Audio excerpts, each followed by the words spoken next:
Hello doctor.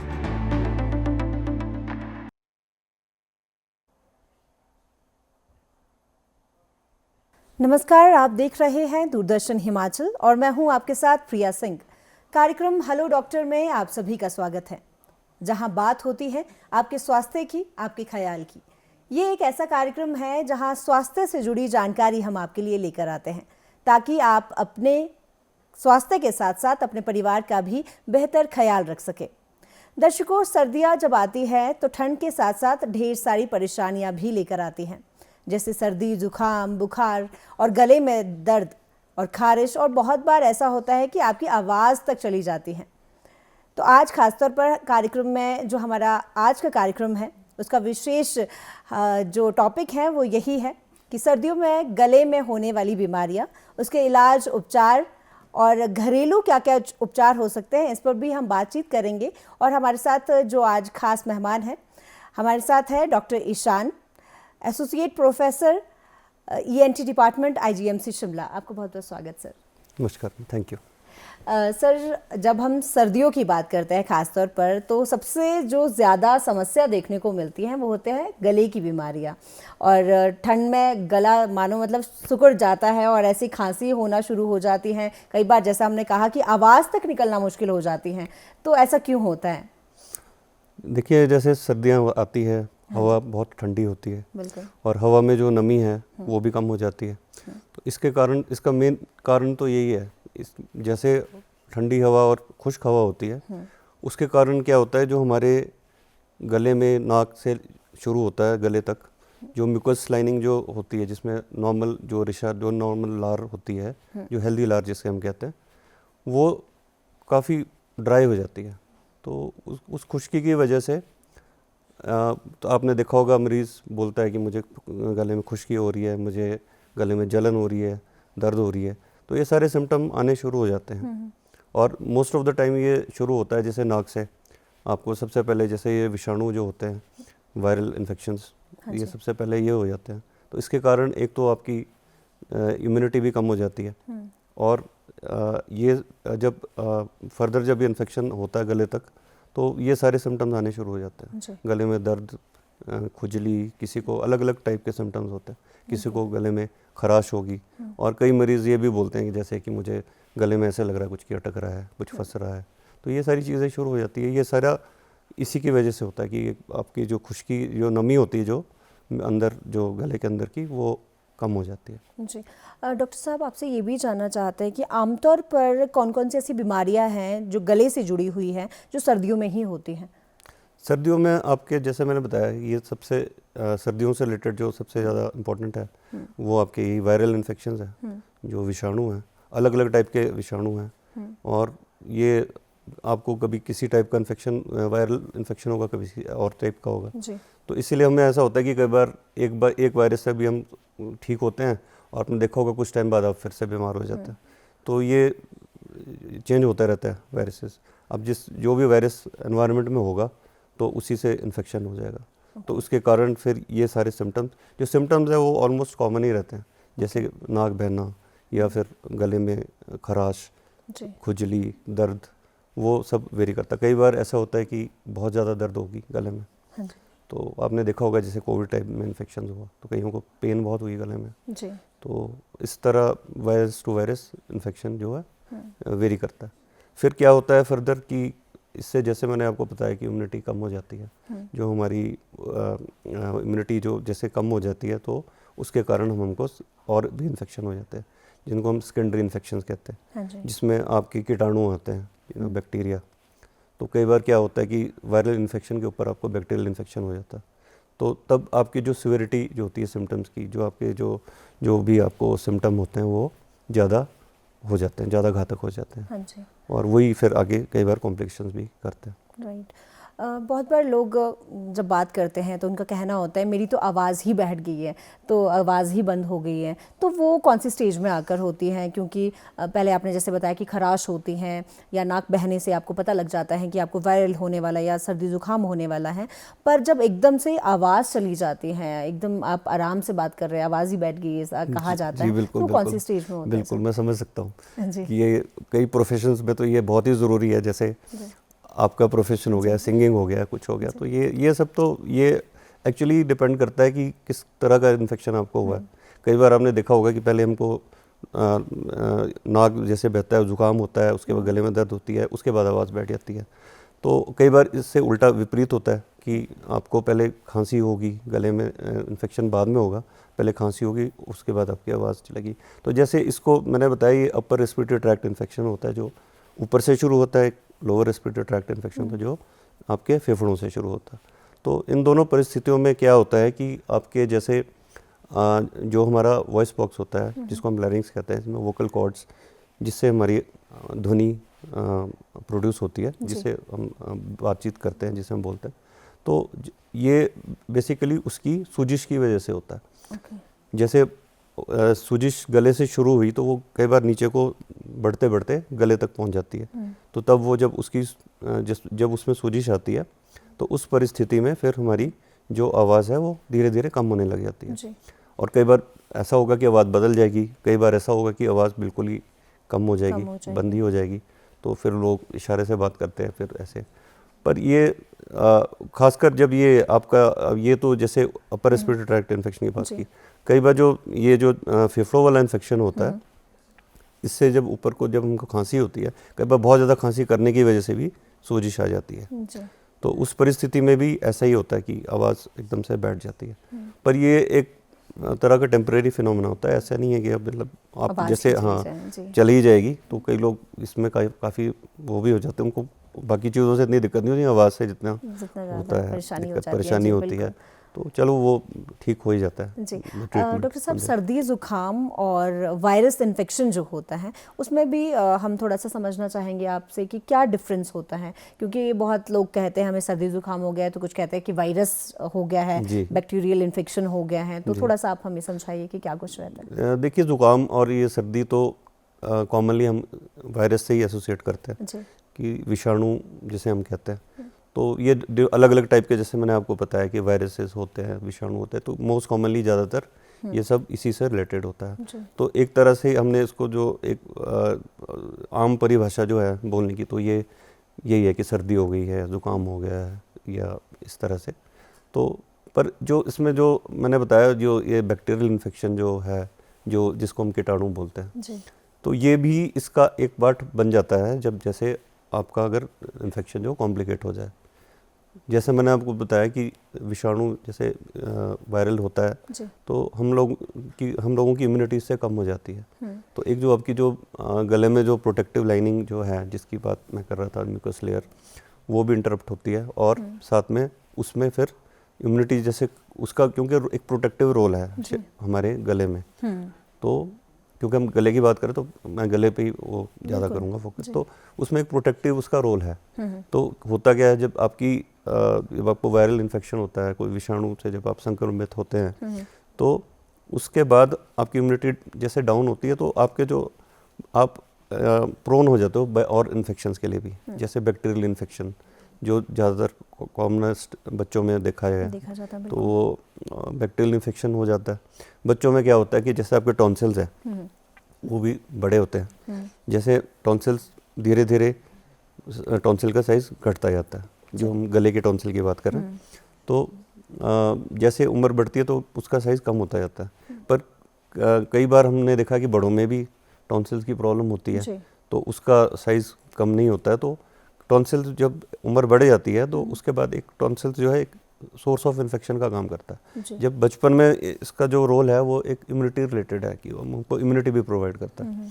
पर बच्चों में ये भी होता है कि जब इन्फेक्शन होगा गले का, जैसे वायरल इन्फेक्शन हो गया, कुछ भी हुआ, तो उसके बाद फिर ये जो टॉन्सिल्स है, इसमें भी इन्फेक्शन होने के चांसेस बढ़ जाते हैं। और फिर थोड़ा खान पान से रिलेटेड भी ये सब हो ही जाता है बच्चों में। तो जब ये बैक्टीरियल इन्फेक्शन होता है, तब इसकी जो इसकी सिविरिटी है इन्फेक्शन की, वो बढ़ जाती है। और खासतौर पर देखा जाता है, जैसे आप बच्चों की बात कर रहे हैं, तो बच्चों में और बुजुर्ग में सर्दियों में ये ज़्यादा प्रॉब्लम रहती है। और बहुत बार अस्थमा अगर किसी को हो जाता है, तो भी अगर बुजुर्ग कोई है उसको अस्थमा है, तो वो और ज़्यादा उनके लिए कहीं ना कहीं प्रॉब्लम क्रिएट करता है। बिल्कुल ये इसी से रिलेटेड है कि बच्चों में और बुजुर्गों में जो इम्यूनिटी थोड़ी सी कम होती है। और दूसरा ये चीज़ कि ये और भी कुछ रिस्क फैक्टर्स होते हैं जो इससे एसोसिएटेड होते हैं, कि जैसे आप किसी कईयों में एलर्जी होती है, एलर्जी पाई गई है कईयों में, तो जिनमें जो लोग जैसे एलर्जिक हैं या जैसे अस्थमा आपने बोला, तो ये लोग वो लोग हैं जिनको ये चीज़ें बहुत जल्दी अफेक्ट करती हैं। अब जैसे वायरल इन्फेक्शन हो गया तो उनकी जो उनकी कंडीशन है उससे ज़्यादा वर्सन हो जाती है, तो उसमें उनको ज़्यादा दिक्कत आ सकती है और वो उन लोगों को इन सर्दियों में ज़्यादा ध्यान रखने की ज़रूरत है। जी, और सर्दियों में वैसे ही इन्फेक्शन बहुत ज़्यादा बढ़ जाता है। जैसा आपने कहा कि इम्यून सिस्टम जो होता है वो हम सभी के लिए बहुत ज़रूरी होता है, तो उसके लिए क्या कुछ करना चाहिए? देखिए, इम्यून सिस्टम के लिए बेसिकली तो यही है कि आप एक अच्छा आहार लें, पौष्टिक आहार लें और समय समय पर अपनी जो मील्स है वो लें, और दूसरा ये कि एक अच्छी नींद वो भी काफ़ी ज़रूरी है। आपको मतलब सही टाइम पर सोना है और कम से कम 6 से 8 घंटे की नींद आपके लिए बहुत आवश्यक है। और बाकी आप यही अपना ध्यान रखें, सर्दियों के टाइम में अपने आप को ज़्यादा एक्सपोज ना करें। और ये भी एक चीज़ होती है कि हमको एक्सपोजर भी काफ़ी हो सकता है सर्दियों में, क्योंकि क्या होता है कि जैसे हम सर्दियों में बाहर जाते हैं तो बाहर घर के अंदर तो हम हीटर सेक रहे होते हैं या घर का एनवायरनमेंट कुछ और होता है, बाहर जाते हैं हम तो एकदम से हमको एक्सपोजर हो जाता है, तो वो चीज़ से भी थोड़ा बचना चाहिए, खासकर बुज़ुर्गों को और बच्चों को। और दूसरा ये भी है कि घर के अंदर भी थोड़ा सा एनवायरनमेंट ऐसे रखें कि गले के पॉइंट ऑफ व्यू से कि अब घर में थोड़ी सी ह्यूमिडिफिकेशन रखें। जैसे हम हीटर लगाते हैं जैसे मोस्ट ऑफ द टाइम सेकने के लिए, तो उससे क्या होता है जो हवा की जो नमी है वो और भी ज़्यादा काफ़ी कम हो जाती है, और वो नमी कम होने के कारण ये सारी जो सिम्टम्स हैं ये एग्रावेट हो जाते हैं, जो भी गले में खराश और खांसी, खुश्की, तो ये सब चीज़ें इससे बढ़ जाती है। तो इसलिए आप अगर घर में जैसे अगर हीटर लगा रहे हैं या कोई भी चीज़ मतलब आप सेकने के लिए कोई अप्लायंस यूज़ कर रहे हैं, तो बेटर ये रहता है कि एक आप या तो स्टीमर भी रखें घर में, कुछ टाइम के लिए स्टीमर चला लें या पानी उबाल लें कमरे में, तो ताकि आपकी जो कमरे की जो घर की नमी है वो बनी रहे। जी, तो और बहुत बार देखा जाता है डॉक्टर साहब कि बहुत लोगों को जब खांसी जुकाम या बुखार हो जाता है तो वो लोग कहीं पे भी हॉस्पिटल में जाकर दवाइयाँ लेना शुरू कर लेते हैं या कहीं बाहर जाकर किसी भी मेडिसिन की शॉप में दवाइयाँ लेना शुरू कर देते हैं, तो वो क्या सही रहता है या डॉक्टर की ही सलाह ज़रूरी है? देखिए, हॉस्पिटल जाके अगर कोई दवाई लेता है या डॉक्टर को दिखा के लें तो तब तो सही है जी। पर ये आपने बड़ी इम्पोर्टेंट बात बोली कि हम लोग खुद से भी दवाइयाँ ले लेते हैं। लोगों की धारणा ऐसी होती है कि मेरे पिताजी को भी इस दवाई से वो ठीक हो गए थे तो मैं भी ये ले लेता हूँ, उनको भी ऐसा हुआ था तो मैं भी ऐसा कर लेता हूँ। ये जो एक धारणा वो काफ़ी गलत है। इससे अच्छा है कि आप अपने होम रेमेडीज़ कर लें घर पे खुद से, जो घर के घरेलू इलाज है, और उसके बाद अगर आपको लगता है कि आपको दवाई की ज़रूरत है और आप अगर सही ठीक नहीं हो रहे तो वो ऐसी स्थिति है जिसमें आपको अस्पताल जाना ज़रूरी है। चाहे आप नियर बाय अपने घर के पास कोई भी स्वास्थ्य केंद्र में दिखाएं, किसी डॉक्टर को दिखाएं, क्योंकि अदरवाइज़ क्या होता है कि हम गलत चीज़ों के लिए दवाई ले लेते हैं। खासकर जैसे एंटीबायोटिक्स है, कुछ एंटीबायोटिक्स ऐसी हैं जो ओवर द काउंटर कहीं भी मिल जाती है और लोग अपने से फिर जहाँ ज़रूरत नहीं भी है वहाँ पर, जैसे आपके वायरल इन्फेक्शन है जो विषाणु से जो संक्रमित है, तो उनको जिनको बैक्टीरियल कीटाणु वाला इन्फेक्शन नहीं हुआ तो उसको एंटीबायोटिक की ज़रूरत नहीं है। बिल्कुल। और उससे आप और भी ज़्यादा अपने आप को, अपना इम्यून सिस्टम वीक कर देते हो जी। तो इसीलिए ये ज़्यादा ज़रूरी है कि जब भी आप दवा लें, दवा लेने के बारे में जब भी आपको ज़रूरत लगे तो डॉक्टर की सलाह से ही दवा लें। कॉम्प्लिकेशंस क्या रहते हैं और अलार्मिंग सिम्टम्स जो होते हैं वो क्या होते हैं? जी, ये बड़ा इम्पोर्टेंट सवाल है, क्योंकि जब हम घर पे अपना खुद से इलाज कर रहे होते हैं तो तब हमको पता नहीं होता कि इसमें क्या चीज़ें हो सकती हैं। सब यही मान कर चलते हैं कि नॉर्मल सा गला ख़राब है, थोड़ी सी दिक्कत है, गरारे करेंगे ठीक हो जाएगा, जी। और ज़्यादातर हो भी जाता है। पर कई बार कई स्थितियाँ ऐसी हैं जो हर आदमी को पता होना चाहिए बिल्कुल। कि मुझे हॉस्पिटल अटेंशन चाहिए, कब मुझे हॉस्पिटल जाना है। तो उसमें ये है कि जैसे आपने हफ्ता भर अपना इलाज घर पे किया जी। और आपका ठीक नहीं हो रहा है या बुखार ज़्यादा हो रहा है, बार बार आप पैरासीटामोल खुद से ले लेते हैं पर बुखार जो है उसकी सीवियरिटी बढ़ती जा रही है। तो और दूसरा ये कि अगर गले में इतनी दर्द बढ़ती जा रही है, दर्द ठीक नहीं हो रही है और आपको निगलने में दिक्कत हो रही है, जी। खाना निगलने में भी दिक्कत हो रही है, और कई बार ये भी होता है कि आपका जो माउथ ओपनिंग है, जैसे जितना हम जो मुंह खुलता है वो पूरा नहीं खुल रहा है, तो ये सब परिस्थितियाँ ऐसी है कि जिसमें आपको ये सब अलार्मिंग सिम्टम्स ही बोलते हैं इनको, कि इसमें ये आपको एटलीस्ट डॉक्टर को दिखाना बहुत ज़रूरी है। क्योंकि क्या होता है, कई बार आपके जो गले में जो टॉन्सिल्स है, कई बार उसमें इन्फेक्शन हो जाता है, कई बार उसमें पस पड़ जाती है उसके टॉन्सिल के रीजन में। जी। तो वो सारी चीज़ें वैसी हैं जिसमें आपको हॉस्पिटलाइजेशन की ज़रूरत है। तो ये फिर अगर वक्त पर हमने इसका इलाज नहीं किया तो फिर वो और ज़्यादा प्रोग्रेस कर जाता है। कई बार इसमें सांस बड़ी बीमारी का रूप ले लेता है और ये लाइफ थ्रेटनिंग भी हो सकता है अगर इन केस अगर आपका जैसे सांस के रास्ते में भी दिक्कत आनी शुरू हो जाए, अगर आपको सांस लेने में भी दिक्कत हो जाए, क्योंकि जो उसका जो बस का जो प्रवाह है वो अलग अलग जगह से होकर सांस के रास्ते को भी कॉम्प्रोमाइज़ कर सकता है। तो इन सिचुएशंस में आपको चाहिए कि आप टाइमली हॉस्पिटल आएँ और डॉक्टर की सलाह लें, और मोस्ट ऑफ द टाइम्स आपको फिर एडमिशन की ज़रूरत पड़ती है। जी। जब डॉक्टर साहब, जैसे हमने कहा कि हम उपचार की तो बात करेंगे और आपने कहा कि किस तरह की दवाइयाँ जो है डॉक्टर के पास टाइमली आना चाहिए, और कहीं ना कहीं ये कभी ऐसा हो सकता है कि बड़ी बीमारी का रूप ले सकता है। पर अगर हम घरेलू उपचार की बात करें तो हमारी किचन जो है, हमारी जो रसोई होती हैं, उसमें भी बहुत सारे उपचार होते हैं। थोड़ा सा अगर आप बताएं कि किस तरह के उपचार वहाँ पर अवेलेबल हैं, किस तरह के इंग्रेडिएंट वहाँ पर है जो हमारा इलाज कर सकते हैं। जी बिल्कुल। इसमें देखिए, एक तो सबने ये सीखा है, बचपन से हमको सिखाया जाता है कि आप गरारे करो। जी। तो आप एक गुनगुने पानी से नमक, थोड़ा सा नमक डाल के अगर आप गरारे करेंगे तो वो एक तो उसका सूदनिंग इफेक्ट गले पे होगा जी। आपकी खराश और वो सब ठीक हो जाएगी, और उसका एक एंटी इन्फ्लामेटरी एक्शन भी होता है कि मतलब सूजिश भी वो कम करता है। तो ये तो जो प्रिवेंटिव मेजर्स हैं एक तरह के कि जो आप पहले कर सकते हैं। और दूसरा ये कि आप जैसे सर्दियों के मौसम में खासकर तो अब थोड़ी थोड़ी गर्म चीज़ें ऐसे लेते रहें, जैसे सूप्स हो गए, तो वो सब बीच में लेते रहें, इससे ताकि आपके गले की नमी भी बनी रहे, गला भी आपके तर रहे और उसमें ऐसी कोई खराश ना हो, कोई वो ड्राइनेस ना हो किसी तरीके की। बाकी आपकी होम रेमेडीज़ जैसे आपका ये शहद हो गया और आपके अदरक की चाय, ये सब वो तो वैसे भी सबको पसंद है तो सर्दियों में वैसे भी उसका आनंद ले सकते हैं। और उसका एक रेमेडियल एक्शन तो है ही कि एक जो एंटी इन्फ्लामेटरी एक्शन है, तो वो सब है, वो तो उसमें मदद करता ही है। जी। अगर स्मोक की थोड़ी सी हम बात करें और प्रदूषण की बात करें खासतौर पर, तो इससे कितना इफ़ेक्ट करता है? क्योंकि सर्दी ज़ुकाम हो रहा है, लोग इससे ग्रस्त है बहुत, और सर्दियों में खासतौर पर स्मोक का क्या रहता है सर? इसकी वजह से भी क्या ड्राइनेस होती हैं और खांसी ज़ुकाम बढ़ता है?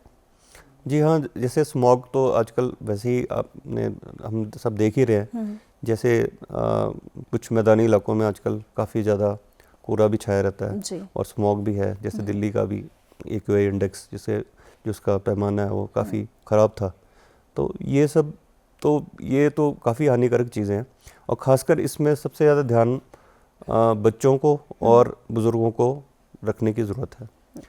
मैंने जैसे कहा था पहले भी कि इसमें जैसे कुछ लोग ज़्यादा प्रोन होते हैं, जैसे कईयों को एलर्जी है, जिनको एलर्जी रहती है, या कोई अस्थमेटिक है, और जैसे बुज़ुर्गों में कई फेफड़ों की समस्या होती है जिसको जैसे COPD बोलते हैं। तो ये लोग वैसे ही इनका जो श्वास तंत्र है वो कॉम्प्रोमाइज्ड है पहले से ही। तो इन लोगों को ये चीज़ें अब जब ये जो स्मॉग जैसे आप बोल रहे हो, तो इसमें वैसी एलर्जेंस और वो की मात्रा बढ़ जाती है।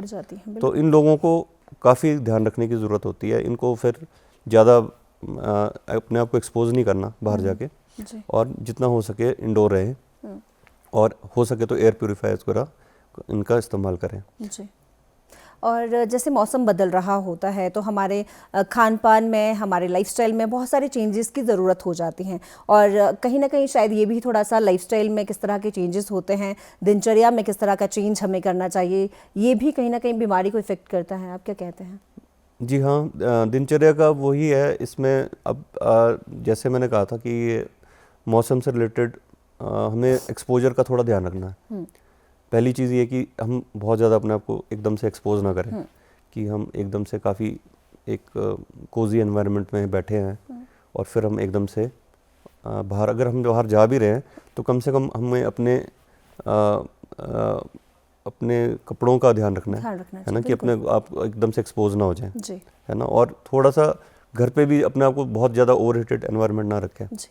और दूसरा एक चीज़ और भी होती है कि जैसे आप घर में जब हम इंडोर रहते हैं ज़्यादा, तो एक क्रॉस इन्फेक्शन का भी काफ़ी चांस रहता है जी। क्योंकि मतलब हमारे हाथ में ही सब कुछ है, अगर हम ये कहें तो। सर, एक और सवाल जो सबसे ज़रूरी है, एंटीबायोटिक की अगर हम बात करें तो आज के समय में सब ये चाहते हैं कि एक एंटीबायोटिक ले लेते हैं और उससे शायद हम ठीक हो जाएंगे। तो कितना सही है, क्या ये सभी की बॉडी के लिए सूट भी करता है या नहीं, तो कितना सही है ये और कितना गलत? जी, एंटीबायोटिक का मैंने वही जैसे है कि एंटीबायोटिक का रोल नॉर्मल इसमें सर्दी में जो जैसे हम होता है वायरल इन्फेक्शन में, उसमें तो एंटीबायोटिक का रोल है ही नहीं। उसमें एंटीबायोटिक हम रिकमेंड भी नहीं करते। एंटीबायोटिक का रोल तब होता है जब आपका जैसे अगर उसमें आपका जो इन्फेक्शन है, जो विषाणु की वजह से इन्फेक्शन है, वो आपका जैसे कॉम्प्लिकेट हो गया है, या आपको एक कीटाणु की वजह से इन्फेक्शन हुआ गले में, उसमें उस परिस्थिति में खासकर जैसे मैंने बताया कि गले में कई बार पस पड़ने लगती है, टॉन्सिल्स हमारे इन्फेक्ट हो जाते हैं, कई बार उसमें एक लेयर सी बन जाती है, चादर सी बन जाती है सफ़ेद रंग की। तो वो सारी परिस्थितियाँ ऐसी हैं जिसमें आपको वहाँ आपको एंटीबायोटिक का एक रोल है, और उसमें आपको क्या एंटीबायोटिक यूज़ करनी है, कौन सी आपके लिए सूटेबल है, तो वो चीज़ जो है वो आपको एक डॉक्टरी परामर्श से ही लेनी चाहिए। और कई बार ऐसा भी होता है कि कई बार हमको उसका एक टेस्ट भी कराना पड़ता है, इन्वेस्टिगेशन भी होता है उसका कई बार, तो वो करा के ही हम उसको फिर रिकमेंड करते हैं कि आपको ये एंटीबायोटिक ही लेनी है। बहुत बार ऐसा भी देखा जाता है कि कोई अलग अगर आप एंटीबायोटिक लेते हैं तो आपको एलर्जी होने के चांसेस भी बढ़ जाते हैं। बहुत बार पेशेंट को ऐसा भी देखा गया। बिल्कुल, एंटीबायोटिक से रिलेटेड फिर साइड इफ़ेक्ट्स भी होते हैं। सबको एक ही एंटीबायोटिक कई बार सूट भी नहीं करती है, किसी को अलग अलग एंटीबायोटिक अलग अलग साइड इफ़ेक्ट्स हैं, तो वो भी रहता है। थैंक यू सर, आप कार्यक्रम में आए, ढेर सारी जानकारी आपने हमारे दर्शकों को आज दी, और इस सर्दी वो ज़रूर अपना ख्याल रखने वाले हैं घरेलू उपचार से भी, और अगर ज़्यादा प्रॉब्लम हो जाती हैं तो डॉक्टर के पास भी ज़रूर जाने वाले हैं, क्योंकि स्वास्थ्य ही हमारी सबसे बड़ी कुंजी है। तो आपको बहुत बहुत धन्यवाद सर। धन्यवाद। इसी के साथ आज का कार्यक्रम यहीं समाप्त होता है। अगले सप्ताह आपसे फिर मुलाकात होगी एक नई शख्सियत के साथ। तब तक के लिए नमस्कार।